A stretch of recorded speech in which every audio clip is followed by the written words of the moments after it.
Mongolian Supermom. Сайн байцгаана уу? Та бүгдтэй энэ өдрийн мэндийг хүргэе. Mongolian Supermom блог нэвтрүүлгийн маань 4-р дугаар та бүхэнд хүрэхэд бэлэн болсон байна. Ингээд та бүхэндээ амласан ёсороо зохиолч, сэтгүүлч, Монгол улсын соёлын тэргүүний ажилд Болор Эрдэнэ эгчтэйгээ хийсэн амттай сайхан ярилцлага хүрэхэд бэлэн болсон байна. Mongolian Supermom. Манай удаагийн зочноор утга зохиолын ажилтан сэтгүүлч мэргэжилтэй ардын эрх өнөөдөр үг 100-ны мэдээ сонинууд болон эрмэн агентлагт мэргэжлээрээ ажиллаж байсан зохиолч, сэтгүүлч, Монгол улсын соёлын тэргүүний ажилтан Болор Эрдэнэ эгч маань оролцож байгаа билээ. Монголын сэтгүүлчдийн эвлэлийн ган үзэгтэн, хэвлэл мэдээллийн тэргүүний ажилтан, Монголын зохиолчдын эвлэлийн Сэродын нэрмжит шагналт, Монголын зохиолчдын эвлэлийн шагналт, шилдэг бүтээлийн Алтан үд наадмын 2009-2011 оны тэргүүн шагналт, 2011 оны нийгмийн зүтгэлтэн шилдэг эмэгтэй, 2013 онд Монгол улсын соёлын тэргүүний ажилтан болж байсан. Сэтгэлгээний бүтээлүүд нь 2002 онд Нүцгэн шөнө өгүүлхийн төвөр, 2004 онд Зүрхэнд үйлдвэрлэлөө өгүүлхийн төвөр, 2007 онд Диваачингийн хориглоод өгүүлхийн төвөр, 2009-2013 онд бид хоёр өгүүлхийн төвөр, хүүхдийн номын төрөл 2008 он Монгол Ардын шилмэл үлгэрүүд 1-10, 2011 онд Цэцэн хатны үлгэр, 2011 онд 2 Тэмүүжин үлгэр, 2011 онд Улаан хүн өгүүлэг, Эхийн тухай өгүүлгэр, туужууд гэвэл 2009 онд Би чамд хайртай 2 тууж, 2010 онд Муу залуу тууж, 2010 онд 20 жилийн дараа тууж, 2011, 12, 13, 18 онуудад Хишигт дурсамжид тууж, 2013 онд Болор туужууд эмэгтгэл, Романа Гуйжава эмэгтэй, Уран сайхны кино Би чамд хайртай 2 уран сайхны кино 2009 онд, 2010 онд Ми 15 уран сайхны кино, 2012 онд Нарны өнгө уран сайхны кино, 2014 онд Хамтран амьдрагч уран сайхны кино, загтал Охины минь дурлах залууд илгээх загтал, Хүүгийн минь дурлах бүсгүйд илгээх загтлыг тус бүтээн туйруулжсэн мөн дууны бүтээлүүд нь Дуучин Ариунагийн Охин минь бэлгийн үед, Дуучин Ариунагийн Ээжлээ би хайртай жүжигийн дуу, Дуучин Ариунагийн Үл таних эмэгтэй киноны дуу, Дуучин Ариунагийн Хөнгийн сүүлчийн дуу киноны дуу, Дуучин Ариунагийн Хайр ийм өнгөтэй, Дуучин Сарантухягийн Хайрлахал байсан хайр, Хувьсэл продакшны Бэйр хүнд хайртай жүжигийн дуу, Дуучин Сэлэмүүний Цэцэрлэгт учирсан 2 жүжигийн дуу, Дуучин Туулын Чи надаас яваагүй, Гала хамтлагийн Би хувилсан, Дуучин Эдэр Жавхлангийн Ми 15 киноны дуу, Дуучин Баяр цэцгийн Дурлсан цас, Дуучин Баяр цэцгийн Уул зур дээр, Дуучин Баяр цэцгийн Бодол, Дуучин Баяр цэцгийн Намайг хүлээсэн их орон, Дуучин Өөдөө ундрал нарын дурлсан, Дуучин Алтан цэцгийн Манай гэрт шинэ жил ирлээ, Дуучин Уянгийн Буруугүй буруутан жүжигийн дуу, Дуучин Хишиг жаргалын Дурлал би яарч байна, Дуучин Хишиг жаргалын Дүрмгүй өдөр, Дуучин Баяр цэцгийн Намайг зур, Дуучин Лавгсүрэн Наран Амархуу Бямсүрэн нарын Хайр жүжигийн дуу, Дуучин Хүрэл чулууны Уучлаарай зүрхмэн дуу нарын үгийг зохиож байсан билээ. Ингээд зохиолч, сэтгүүлч, Монгол улсын соёлын тэргүүний ажилтан Болор Эрдэнэ эгчтэйгээ хийсэн амттай сайхан ярилцлагыг хүлээн авна уу. Сайн байна уу? Танд энэ өдрийн мэндийг хүргэе. Mongolian Supermom блог нэвтрүүлгийн маань урилгыг хүлээн авч манай нэвтрүүлэгт оролцож байгаад маш их баярлалаа. Зохиолч Болор Эрдэнэ эгч маань үзэгчдтэй та өөрийгөө дэлгэрэнгүй сайхан танилцуулаач.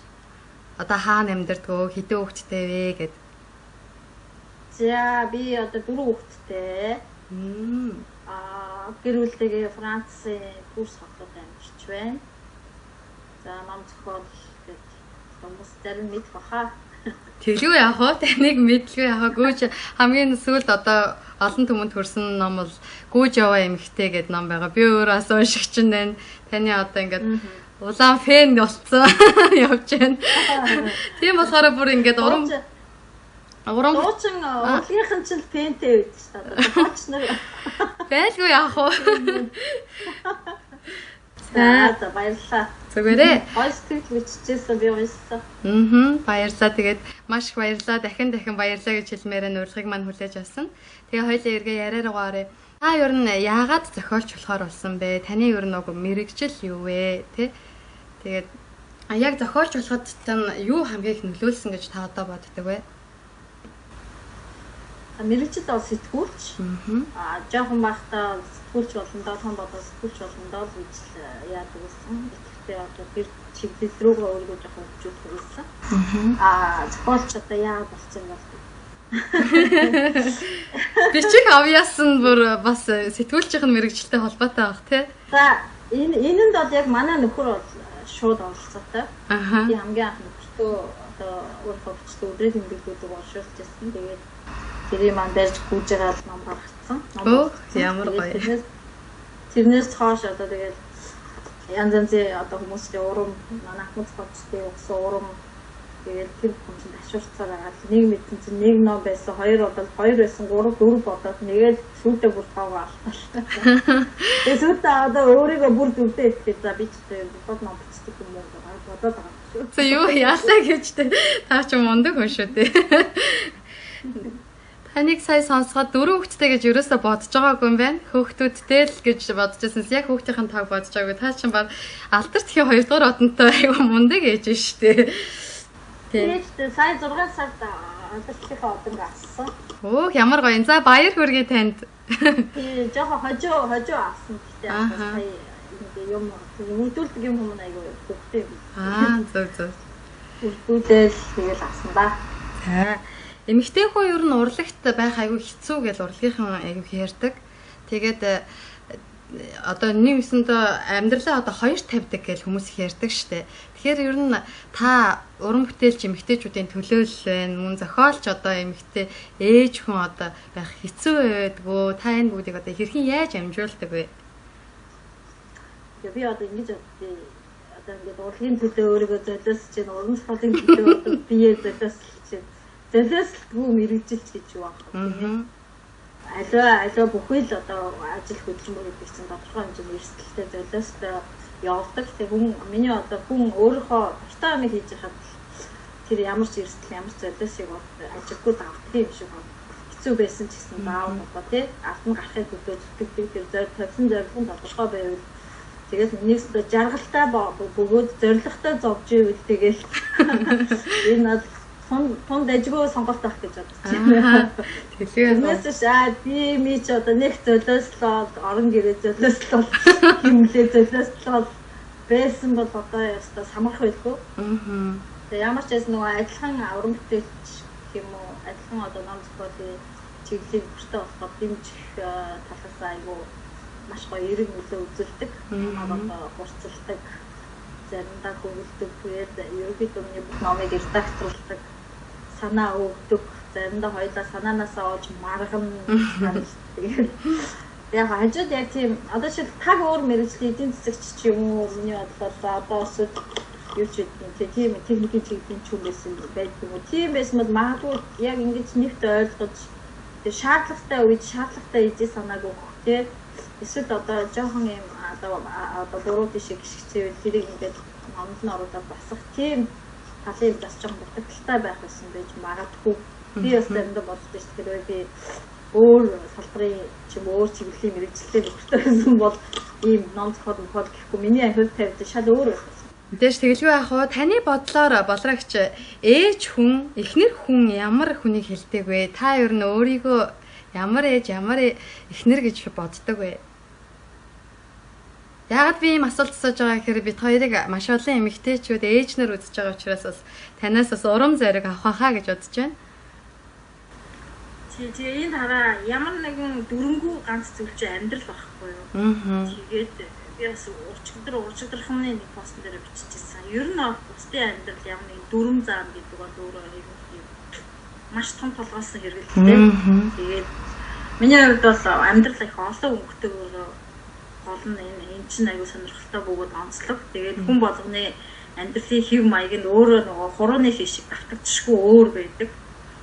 хизээч одоо би чиний зовлон жаргалыг одоо би чиний биеэр туулж чиний сэтгэл зүрхээр мэдрээгүй учраас би чам тэг ингэх гэж хэлэх эрх байхгүй. Бурхан ч хүний амьдралыг заадаггүй учраас тийм болохоор яг тийм байх ёстой гэдэг үгэн дээр бол би ер нь жоохон эхний хажуугаар өнгөрөөнө. Зөв би өөрөө ямар ээж вэ гэхээр би их жоохон хүмүүс намайг их тийм чиг шугам одоо юу гэдгийг айхтар таснаас хийсэн юм бах гэж боддгийг. Би бол ер нь жоохон тийм хаанг нэг хэсэг бол одооноос ч өсвөд нэг юм ойлгоод байна. Нэг хэсэг бол би ерөөсө бүх юм ингээд урд нь орол хийчихдэг нөгөө залхуурал тийм учиж чадахгүй байл би хийчих. Тэгээ нэг мэдсэн чинь би чи яг гэрээ үйлчлэгч юм уу те юм яг хэрэгцээтэй гадна ингээд заацсан юм шиг байж ах хэвээр нэг хүн болчихж байгаа байхгүй юу.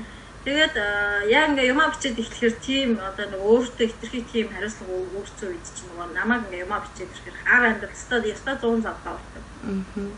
Тэгээд ирэхээр сүүлээд одоо нэг юм зан сураад байгаа. Тэрний үед гэхээр аль болохоор хоошин суув. Яагаад тэгэхээр хүүхдүүд одоо нэгэнд нера биш болцсон, нялхах биш болцсон тий одоо хоолой өөртөө одоо бэлэн байгаа хоолыг аваад идчихин халаагаад идчихин өөртөө амруугаа чиглүүлээд ингээд идчихин дараа 85 овоо чинь. Тэгэхээр одоо энэ том болцсон ухаан орсон хүүхдүүдийн өмнөр би гүгээд яах вэ гэдэг хараа. Одоо их хоош сууд болцсон. Ер нь жоохон залхуу ээж болчиход бас үгүй. Одоо албуу тийм. Тэгээд мэдээж хэрэг их хүн хүүхдүүдтэй юу хэлж захих вэ? Тэрийг хэлж захих. За жишээлбэл онц сурах ёстой биш. Би бол онц сурах ёстой гэж хэлдэггүй. Ямар ч байсан чамд одоо тухайн одоо сургалттай юу зааж ин чи тэрийг л мэддэг байх хэрэгтэй. Яг хүсвэл чи илүү мэдэж болно те. Хүсэхгүй байвал чи одоо нэг жоохон 1-2 хон удаа залхуурч болно. Тэрнээс чи огт хоцорч болохгүй. Би бол тэгдэг байхгүй. Хоцорч болохгүй. Гэтэ ер нь бол яарч болохгүй. Тэгэл аль болохоор чи бусад хүүхдээс юугаараач тийм дорой биш, юугаараач одоо дутуу биш те. Харин чи заримаас нь илүү. Тийм болохоор чи энийг заавал одоо яг л хүүхдүүдийн стандарт чамайг чадна гэсэн учраас цаанаас нь тавьж байгаа. Тэр чиний сурах хэрэгтэй. Тэрэн дээр бол харин хатуу зогсно. За ер нь бол аав мааваас ч юм уу ихч мэгч ахнараас нь өмөрөхгүй. Манад нэг дайсан байна. Манаа нэг бүр байна. Дайсан. Өмөрн. Намаг юм их дундуур түнхэж орж ирээд.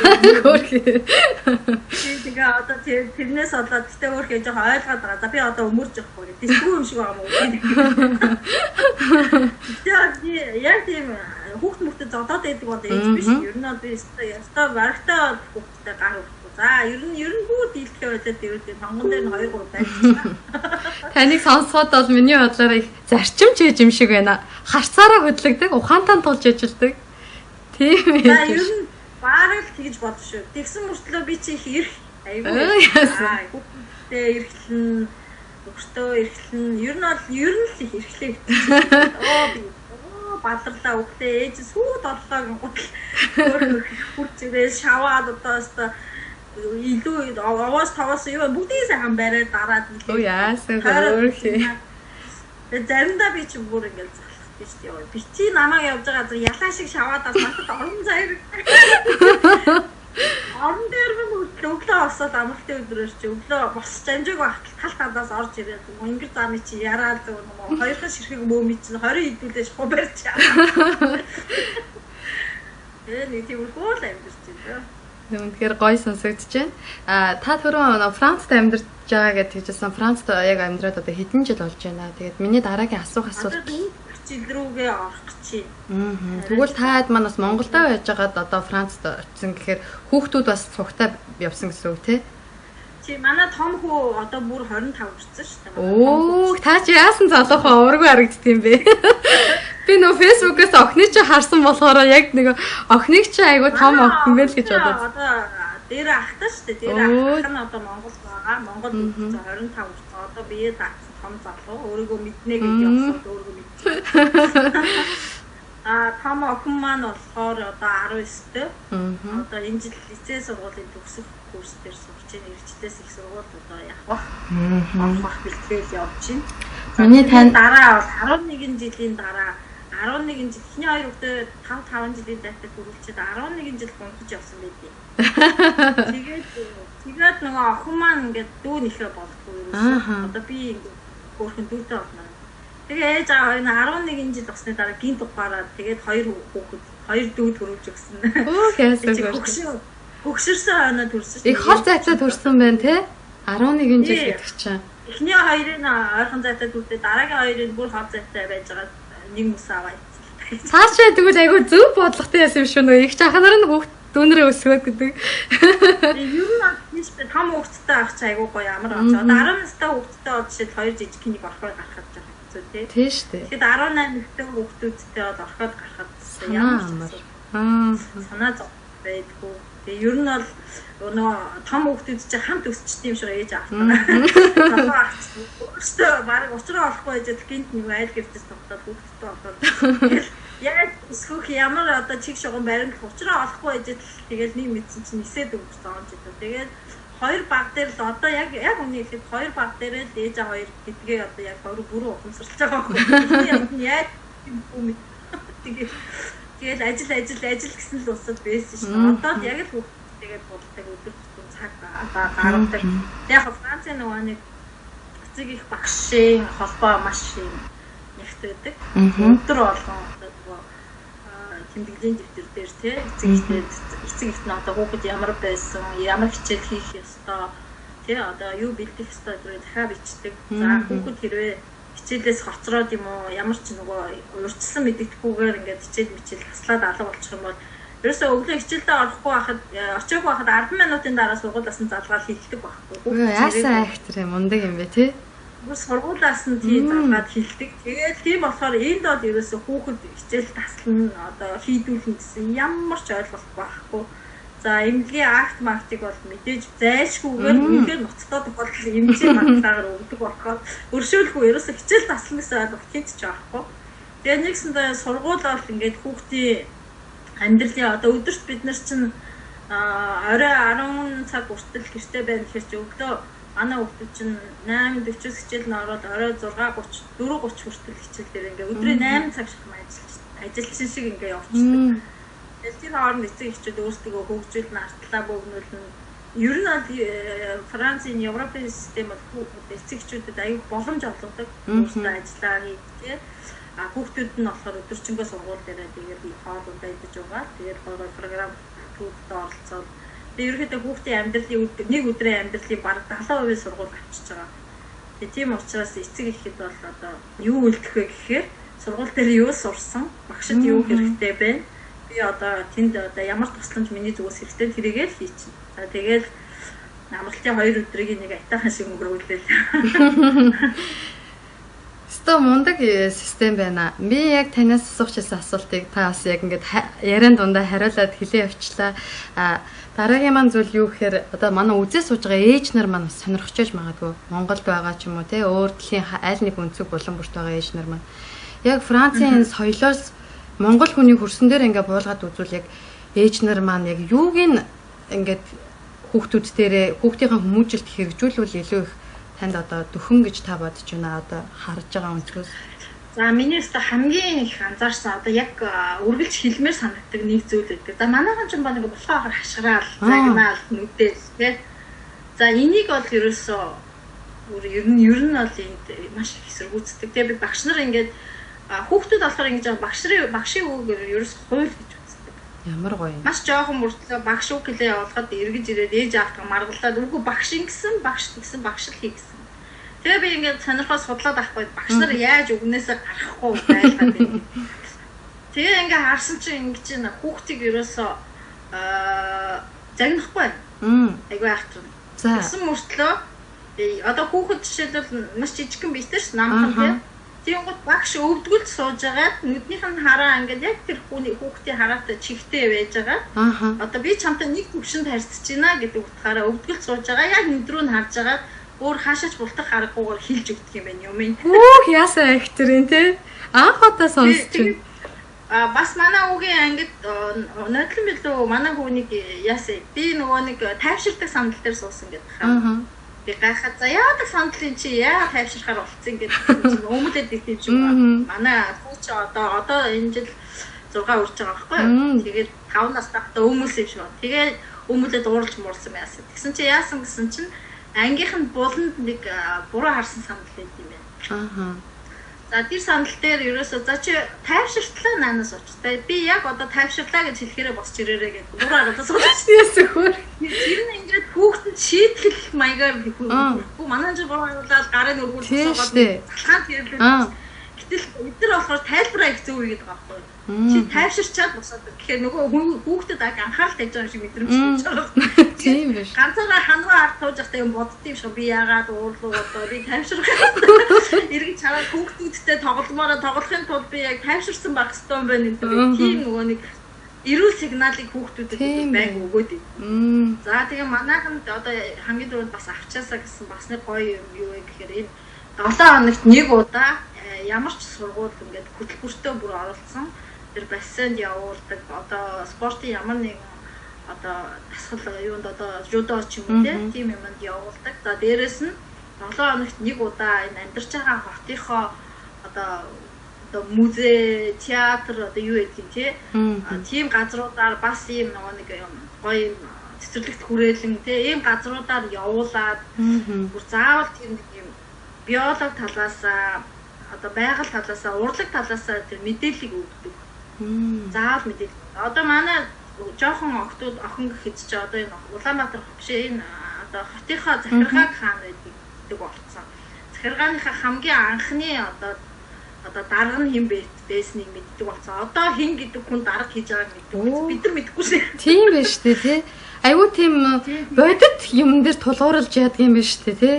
Хичээл нь шууд бодитоор нь үзүүлээ. За тэгээд тэр уран зургийн том галерейд оруулаад нэг өдөр хичээлийг заагаас бүгдээрээ хөрхөн завлууд суулгаж аваад нөгөө зургнуудыг чинь тайлбарлаад өчтдөг юм байна. Ийм үедээ ийм үедээ энэ зургнаас ийм юм олж мэдэрнэ гэдэг яг газар дээр нь аваарчаад. Тэгээд одоо манай жоох хүүхдүүд гэж чинь Мона Лиза Жоконда шүү дээ. Жокондаг ингээд ерөөс хаанаас хараад авахгүй бүх түүхийг хэлдэг байх шиг. Тэгээд би бүр ингээд латархад анч ийм гоё энгийн хинж аваад хэрэгжилчих болмоор те ийм гоё энгийн системийг нэгдүгээр даадмаар байна. Хоёрдугаар тэр сургуульд ингээд өглөө ороход угтаж авдаг юм одоо гоё соёл захирлууд нь те багш нар нь бүгд үүдтэй гоё зогсоод инээсгэлээд бүр сургуулийнхаа захиралтай хамт зогсож байгаа юм уу? Захирал нь бүр ерөөсөө ямар гоё юм. Ямар ч сан сургууль борсон одоо коллеж ч байсан те сургуульч захирал нь үүдэн дээр зогсож идэг. Хамгийн сонирхолтой одоо манай том охин одоо 2 жилийн коллежид явж байхад тэр сургуулийн захирал нь коллежийнхаа 600 хүүхдийг бүгдийн нэрээр нь мэддэг.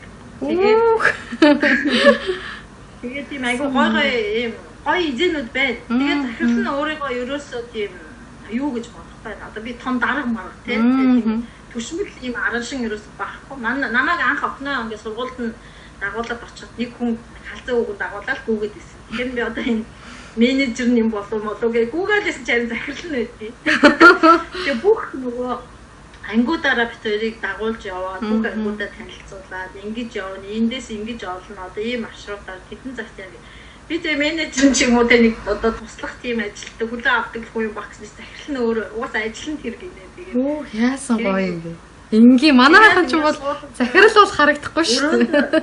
Тий өрөөндөө суулгаж байгаа. Тэгээд ингээд танаа хүүхдэд одоо сурахцтай ямар проблем байж болох, эрүүл мэндийн ямар асуудал байна тий. Одоо зүдэргээтэй бэрхшээлтэй юу байна? Манай сургуулийн зүгээс юугаар тусалж болох вэ гэдэг эхлээд ирж байгаа хүүхдүүднээс заавал асуудаг. Ийм хайр халамжин дотор байгаа усууд ч одоо өөрөө ирэхгүй багш нарын хайр нь бөмбөрөө сураад идэв шиг байгаа. Тийм байна. Ёстой суралцмаар бас зарим нэгэн хүмүүс одоо сургуулийн тий боловсролын салбарын хүмүүс үзчихээвэл бас хэрэгжүүлэх үед маш гоё эдэнүүд байна шүү. Тий тэгээд бас эцэг эхчүүд ч гэсэн нөгөө нэг сургуулийнхаа үйл ажиллагааг бас айгүй идэвхтэй дэмждэг. Одоо манайхан ч нөгөө байж байгаа нэг татаад идэг шүү дээ. Тийм. За энд бол айгүй сэргэлэн арай өөрөөр сэтгэхэд байгаа. Байж байгаа нэг өдөрлөг хийдгийг. Сургуулийн зүгээс. Тэгээ тэр өдөрлөг дээр нь айгүй хөөх энэ хүүхдүүд чи өөрөө гараараа ямар нэг юм хийчихнэ одоо багшийнхаа заавраар ээж авдаа бэлэг дурсгал одоо чихэр мэхэр боогоод янз янзын юм гоё хөөхөн юм наагаал чимэглээл тэрийг нь бид нар ингээ худалдаж авна. Хөрөнгө оруулалт хийж байгаа юм байна шүү дээ. Яасан хөрөнгө. Хадин мөнгө аваад за тэгвэл бүр болохгүй бол ингээ сургууль дээр ингээ одоо биолог хийгээд тэгээ бэлтж эсвэл одоо зарим эцэг эхчүүд биолог хийгээд аваачаад өгч. За тэгэл тэрээ ширээн дээр тавьж байгаа нэг зүсмээр нь тэгэл 50 төгрөг 50 мөнгө зөөх гэл ингээл зараалаа. Тэгэл тэр нь айгүй өөр хөрөнгө оруулалт босгоч. болцдог. Тэгээ тэрэнд эцэг эхчүүд бас айгүй уралдаад аваа. Манай хүүхдийн юм хааваа нэг бодлож байгаа. Тийм байна те. Тэгээ хүүхдүүд ч өөртөө айгүй гоё бүтээлч болчихж байгаа. Манай хүүхдүүд чи тийм өгдөг болохоор хөтлөөл гүйжчихэд энийг би хийсэн, энийг чи авах ёстой гэх. Тийм байна штэ.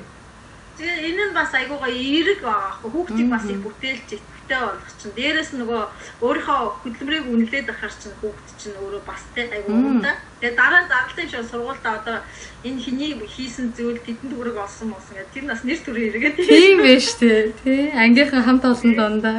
Зү стоо гоё суралцмаар юм байна. Бас нэг манай нэг бага охины одоо манай бага охин ч одоо 8 таа байхгүй юу? Жилийн өмнө нөлөө сурчсан сургуульд нөгөө нэг юм гадаа юм радио үзлээсэн. За. Тэгээ нэг сургуулийн гадаа өглөө очиход за тэдэн цагаас манай одоо FM радиогийн нэвтрүүлэг явнаад эцэг эхчүүд та бүхэн ирж сонсоорой гэдэг. Тэгээ гадаа 11:30 ч юм уу сургуулийн гадаа ингээд цуглангууд тэр FM сургуулийнхаа FM үзэл багхгүй. Тэрүүгээр юм радио нэвтрүүлэг хийгээд манай охиныг одоо хөдөлчихсэн гэсэн. Ямар их дэмий болоо би ярив Монгол зогтчихсан. Хамж өгсөн. Тэгээ хүүхдүүдээс бас ингээд хүүхдүүдээс багш нар өөрсдөө ярьцлага аваад тэрийг ингээд радио үзлээр нэвтрүүлээ. Тэгээ гадаа эцэгчүүд цуглаа сонсохоор ингээд хөвчлөлтэй болж хүүхдээ ярьж. Ярианы нүүр хагарах юм бас яах нь шүү дээ, тэ? Чадвар нь гоё юмнууд бас айгүй бас яа тийм билээ. Хийд юм билээ. Аваад иржүүлчихээр айгүй ингийн гоё маш гоё. Сонирхолтой хүүхдийн ингээд сурах одоо итгэхийг хөгжүүлсэн тийм юмуд байна. Би таны ингээ яриан дундаа сонсож байхад ерөөсөө ямар ч мөнгө зарах шаардлага алга энэ бүтээг хэрэгжүүлэхэд ямар ч материал ингэж авах шаардлага алга зүгээр л системэндээ энгийн бөгөөд жижигхэн л өөрчлөлтүүд оруулчихад бол маш амархан ингэж гоё өөрчилж болох юм байна. Хичээлийн сургуулийн одоо сургууль жишээлбэл дэвтрийг тэрчгээр нь сургуулаас бэлдэж өгдөг. Бүх хүүхэд хизээш дэвтэр авахгүй. Тэгээд нөгөө стандартууд байд юм шиг яг юм чихэн нэг нэгдсэнтэй тэр стандартын дагуу дэвтрийг ингээд сургуульд нь авчна. Тэгээд ерөөсөө нэг мэдлэг нэг баахан дэвтэртэй болцсон байж байгаа. За яг зарим нэг шаардлагатай одоо цавуу те нөгөө нэг юм цаас одоо юм уу тэр мэрийг бол эцэг эхчүүдийг бэлдээрэй гэдэг юм чагсаал бичиж өгчдөг. Тэгээд тэрүүгээр нь бэлддэг. Бусад тэр одоо өнгийн цаас одоо юу гэдэг юм бүгдийг сургууль нь бэлдээд өгчдөг.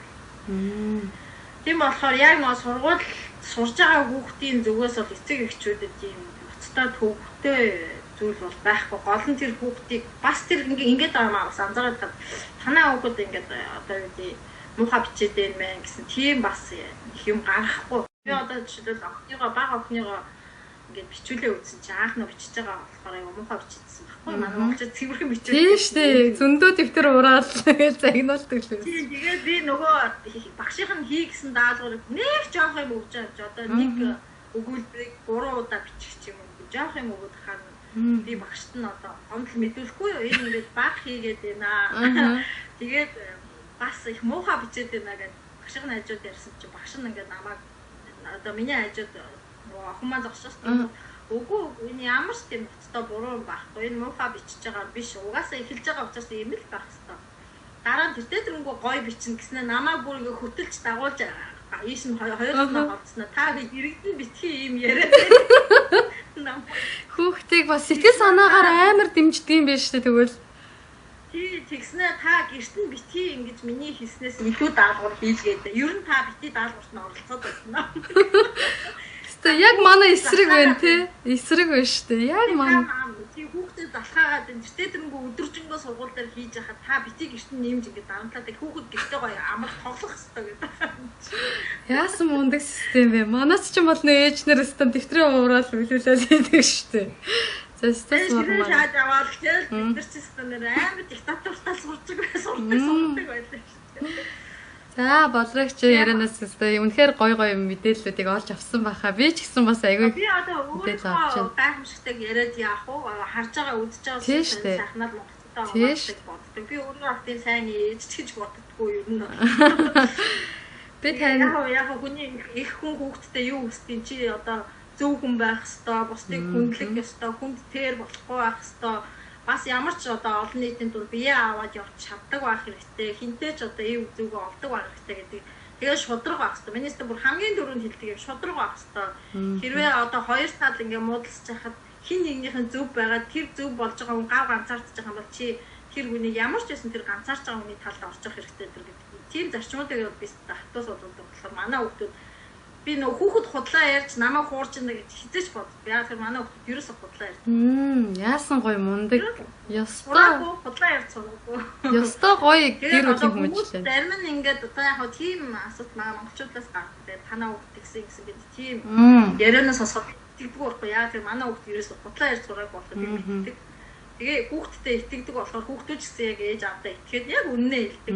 Үннээ хэлж байгаа тохиолдолд нөө буултан зөөлхөн байдаг. Манай ээж намайг бас тгээс сургацсан юм аа би чинь. Үннээ хэлхий өвчтэй тэгээд тэрнээс бол бас заримдаа өөр асуудал орно шүү дээ. Хамаг юм яриа явуулдаг. За болоо шойлоо уран бүтээлийн яриа руугаа оръё. Ямар ч маш гоё гайхалтай зүйлүүдийг танаас сонсож байна. Тэгээ өргөжлүүлээд хоёлаа эргээд ээж одоо талаараа яриа руугаа орно. Ямар ч одоо бол хоёлаа уран бүтээлийн яриа руу оръё. Таны хамгийн анхны уран бүтээл яг ямар уран бүтээл байваа? Тэгээд яг анхны уран бүтээлээ хэдэн онд гаргаад тэрнээс хойш одоо яг хичнээн уран бүтээл тойрсон байна. Миний мэдхийн таны би ингээд номыг уншаад артлыг ингээд харж байхад би чамд хайртай 2 гэдэг уран сайхны киноны зохиолыг та бичсэн байлээ. Тэгээ би ямар мундаг хүн бэ? Яасан гоё юм бэ гэж дотроо бодсоол. Тэгээ таны яг ингээд уран бүтээлүүд яг ямар уран бүтээлүүд байдаг болоо гэж сонирхож байлаа. За хамгийн анхных чинь нүцгэн шүн гэж сэтгэлгээний богино өгүүлгийн төв рүү байгаа. Сэтгэлгээний гэдэг нь одоо реалист ч юм уу тийм модерн зохиол биш сэтгэлгээний гэдэг нь ерөөсөө цэвэр одоо хүнд номны нөгөө сэтгэн бодоход одоо илүү хүнтэй тийм зохиолуудыг голцоо юм бичдэг байсан. За тэр чиглэлээр 4 ном гаргасан. Хамгийн анхных 2002 онд нүцгэн шүн, тэгээд 2004 онд зүрхэн дүүлдэрлүү, 2007 онд Диважингийн хоригдлууд, тэгээд 2009 онд дандаа 2 жилийн зайтай гарсан. 2009 онд би бит 2 гээд. За тэгээд туужууд байгаа. Би одоо хишигт тууж байна. Би чанд хайртай 2 тууж байна. 20 жилийн дараа тууж байна. Муу залуу тууж байна. За тэгээд одоо бусад одоо жишээлбэл одоо эмхтгсэн барьсан тий дахин редакторсан эвдүүлсэн тийм юмнууд бол зөндөө байгаа тийм номнууд. За мөн насан туршид зориулсан төв рүү өгүүлбүүд гэдэг бас нэг 3 ном гаргаж ирсэн. За дахиад сая гүйж авигтайг анхны гараа маань нэг гаргалаа. За кино нэг 4 кинотой. Дуу бол мэдхгүй зөндөө дуутай. За тийм байна. Яасан мундаг юм бэ. Та ингээд сая би гүйж аваа эмэгтэйг уншсан юм аа. Тэгээ уншаад бол үнэхээр их одоо ингээ урам зориг аваад надад үнэхээр ингээ гайхалтай санагдаад ямар би бол таныг ерөөсөө таньдаггүй байсан. Тэгээд би тугаллыг ч гэсэн мэддэггүй байсан. Тэгээд бүр хайж явсаар за би заавал олондоо гэж тэгээд бүтэн өдөр чи ингээд нэрээ фэйсбүүк ухаалцтай бүх нэрээр нь хайж үтсэж олоод шууд тэр сэтгэд яг би өөрөө нь урлаг юм болохоор бас яг эмоц ихтэйж магадгүй. Тэгээд ямар ч юм би танд бүр ингээд яг хэлэхгүй л болохгүй юм шиг мэдрэмж төрөө. Тэгээд тантай холбогдсон. Тэгээд гүйж аваа эмэгтэйг та анх яг бичих санаа юунаас эхлээд төрсөн бэ? Яагаад заавал туглыг ингэж нэг гол дүрээрээ сонгох болсон шалтгаан нэг байсан юм болоо. За энэ санааг бол би бас яг Монголоос гарснаас хойш бодож байгаа. Бодож исэн. Гэтэ гол нь нөгөө надад сэдвэн алдахгүй байсан. Яг одоо барьж авах одоо тийм гоё үйл явдал нь олдохгүй байсан. За тэгээд явж итл нодлон одоо гүйж яваа одоо туглын ээж манай хотод амьдардаг. Одоо бол өөр хотод байгаа. Тэгээ ээж аавтай би одоо нэг наадмын үйл ажиллагаа одоо хоттой нэг наадам хийгээд наадмын үйл ажиллагаа явуулж байхдаа бид нар одоо нөгөө урлагийнхныхаа хувцс тоглолтынхаа хувцсыг би өөрсдөө эсгээд өөрсдөө оёол бидний аав нисгээл бид нар тойр сууж байгаа оёол хүмүүс ч Монгол хүүхнээс сайхан юм оёод урлал хийгээ сууж байгаа гоё юм ярьдаг шүү дээ. Тийм шүү дээ. Тэгээд би анх ярьжсэн би одоо хүүгээ санаад байна гэж том болцоо 20 идтэй хүүгээ хамж байгаа тухайга баг нүднээс гаргаад ярих гэдэг юм шүү. Тэгээ ярьжсэн чинь тэдний ээж нь ингээд өөрийнхөө охины тухай ярьсан. Тэгэхэд би анх тэр түүхийг сонсчод би бүрстэ шархираад бүр ингээд ийшгээ нэг юм ингээд оргилж гарч ирээл тэр хүмүүсийн хахт ер нь бол хамгийн амар зовлон би бол тэгж боддог байхгүй. Хамгийн амар зовлон өхөл биш, өвчин биш, амьдын хахцал гэдэг. Би бол тэр үнэхээр энэ бол маш амар бүр амьд байгаад байгаа мөртлөө уулзаж чадахгүй байна гэдэг чинь хасар том зовлон багхгүй. Тэмүүлээд идэг. Тэгээ яаж тэмүүлээд хүрч чадахгүй. Тэр хувь зайны тэр хачи эргүүлэлт орсон. Тэгээ тэр сюжет надад аюу таалагдаад. Ер нь бол тухайн үед бол энэ ном зохиол гэж бодоогүй. За тэгээ тэрнээс хойш ерөөсөө миний санаанаас өдөр болгон бодогдоод огт гараагүй. Тэгээ өөрөө ирэхгүй ингээд зарим юм диалогууд ингээд толгоонд ороод ирсэн байхгүй. Одоо тэр бүрхэн гүйж яваа охины дотоод сэтгэлийн тэр зовлон шаналл ганцаарч байгаа одоо 7-8 настай хүүхэд үлдчихэд тийм шүү дээ. Ээж нь аав нь байгаад идэг мөртлөө хол байгаад идэг уулзаж чадахгүй хурж болохгүй тэр нэг юм сонин юмд эргүүлэлт орцод тэр нэг агшинд ингээ өөрийгөө авч тавиал би ер нь өөрийнхөө бага насны сэтгэл зүг айгүй одоо тогтоож авсан ерөөсөө мартдаггүй тэр үед би их юм боддог. Ер нь одоо бодвол ер дуугуурдаггүй хүмүүстэй ярьдаггүй нэг тийм анзаардмал хүүхдээсэн байхгүй. Тийм болохоор татгшаага тийм одоо ертөнц маань татгшаага аягүй байсан болохоор айгүй ойлгоод мэдрээд би оронд нь бүр яг ерөөсөө онгодороо гэх юм уу те сэтгэл зүрхээр яваа орцсон. Зарим шүн зүгдлээл за би бүр өстө очиж бүр нөгөө мөн охины чсэн халуунаар тэрвэрж аваал те хөтлөөл ээж аавтай уулзуулах гэсэн бүр айгүй тийм яаж энэ хатцсан сэтгэлийг баярлуулахгүй яаж энэ олон жилийн зовж байгаа хүмүүсийг одоо юу яах вэ? Илийн дэвтээх үү те яаж энэ хайр тогтцсон хүмүүст гоё юм хайр олж өгөх үү ингээл янз янзаар бодсоор агаад нэг мэдсэн чинь би нөө 10 сард би анх ээжт нь хэлчихсэн. За би ингээд уяа нөгөө чи намайг холбчихъя. Зөвшөөрч гинөө гэдэг ээж аавд нь хоёуланд нь хэлсэн. За мэдээж тэд бол маш баяртайгаар үлээж авсан. Тэгээд ерөнхийдөө бол би энийг аюулсаа ойлгосон. За энэ бол намтарчсан одоо хин нэгний одоо юу шүү одоо намтарчсан тийм одоо дурсамж биш ээ тий. Энэ бол уран зохиол болно. Тийм учраас зарим сүжээтүүд, зарим үйл явдлууд, дөрүүд нэмэгдэн хасагдана. Зүгээр та бүхний үндсэн одоо амьдралын тэр туулсан тэр сонирхолтой одоо үйл явдал дээр л би цааш нь уран зохиол хийх гэж байгаа. Тэгээ энийгээ би энүүгээрээ би юу дамжуулах гэж байна гэхээр энэ одоо цацаалын үеэс хойш тий гадарч дотгош урсан энэ олон гэр бүл хаагцсан энэ аимшигтай хаагцлын үр дүнд хэдийгээр дайн дажин болоогүй ч гэсэн маш олон хүүхэд эвдэрч байгаа зарим нь шургаж унаад хизэж босохгүй болж байгаа зарим гэр бүлүүд тараад хизэж нийлэхгүй болж байгаа энэ л тэр хэцүү одоо тийм агшныг одоо үзүүлье гэж одоо зорж байгаа шүү гэдгээ хэлсэн байхгүй юу. Ер нь бол энэ миний зорилго байсан. Тэгээд миний зорилготой ч уялдсан. Тэгэл зохиолоо их нөгөө айгу удаан бодож явсан болохоор тэгээд толгой дотроос та ерөнхийдөө бүгд ингэж байршсан байсан. Ер нь бол асгаал гарсан да. Яг ингээд зохиол эхлээл бичигдэж эхэлснээсээ хойш дуусах хүртлээр хэдийн хэр хугацааг одоо зарцуулсан байдаг юм бол. За одоо яг нөгөө хараа сууж исэн 47 редактор би нөгөө авсан шүү дээ. Тий, би бүр тэрийг бодож исэн. Тий. Бараг хамгийн анхныхоо хаа тий Монголд бол хамгийн анхны бол гэж. Яагаад авсан бэ гэхээр нэгдүгürt би нөгөө өөрийгөө ташуурдах хэрэгтэй байсан. Одоо байнгын нэгнээр шахуул шаардуулж тий. Тэгээ хоёрдугаарт би нөгөө халуун дээр юмаа буулгахын тулд хурдан бичих ёстой. Хурдан бичээд халуун дээр буулгах юм бол тэр чинь нөгөө гоё амьд миний хувьд амьд болдог байхгүй. Тэр утгаараа хүмүүсээр ташуурдуулахыг хүсээ. Тэгээ тэр хүмүүсээ бас нэлээд бодож шүүж авсан л та. Тэгээ маш олон жил намайг дагж байгаа. Тэгээд ерөнхийдөө характерийн хувьд ийм янз бүрийн мөртлөө тийм одоо нэг тусахтай хүмүүс байдаг шүү дээ тий. Тэгээд уран зохиолд дуртай эсвэл зүгээр миний дотоод ертөнцийг маш сайн ойлгодог хизээч огт уулзж байгаагүй дандаа тийм хүмүүсийг авсан. Өө тийм ерөөсөө уулзж байгаагүй юм уу? Үгүй. Ямар гоё сони юм бэ? Ёстой би энийг нь бол мэдээгүй юм байна. Би нөө ерөөсөө дандаа танихгүй хүмүүс. Яг зөв ганц хоёр багш магш байгаа. Тэр Монголд байхад нэг уран зохиолын хичээлээр миний өмнө уншижсэн. Тэг хүүхдүүдтэй нийлээд одоо намайг уулзсан дуржсэн нэг тийм хүмүүс байгаа. Бусдаа нь бол ерөөсөө бараг нүүр тулчж үзээгүй. Бүр фэйсбүүкээр харьцаатай 5-10 жил болсон тийм л хүмүүс. Оо ямар гайхалтай юм бэ. Ихэнх нь бас эмэгтэйчүүд ах шиг.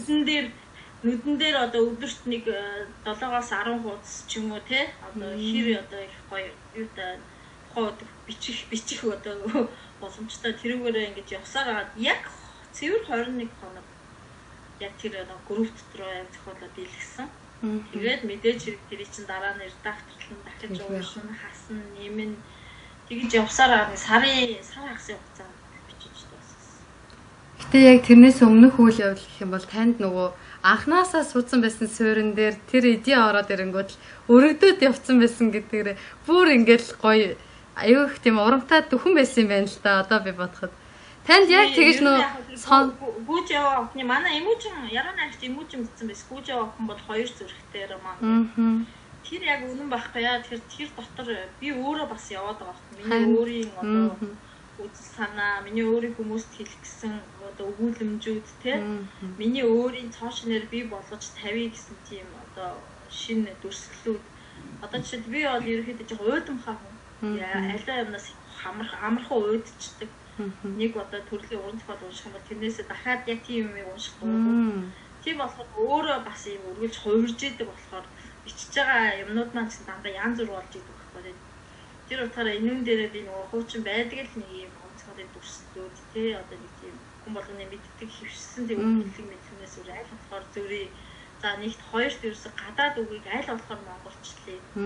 Яаж ч болохгүй яг гадаадаар нь оруулсан тэр зургийн аппарат гэдэг гэсэн. Тэр ч одоо би юу гэх юм. Тэгээд бүр хитрхи тэрийг монголчилчихоор ч нөгөө бас зохиол биш хүүхдтэй байж чинь. Тэр тэр одоо дотор дурсагдж байгаа одоо өөрийнхөө хотын нэрийг хүртэл би орчуулад яг самбахгүй гэдэг. Тэгээд уран зохиол болгоод ерөөхдөө бүх одоо гадаад үгийг аль болохоор л одоо уран зохиолын монгол үг хэллэгтэй болгож тэгж тавьсан.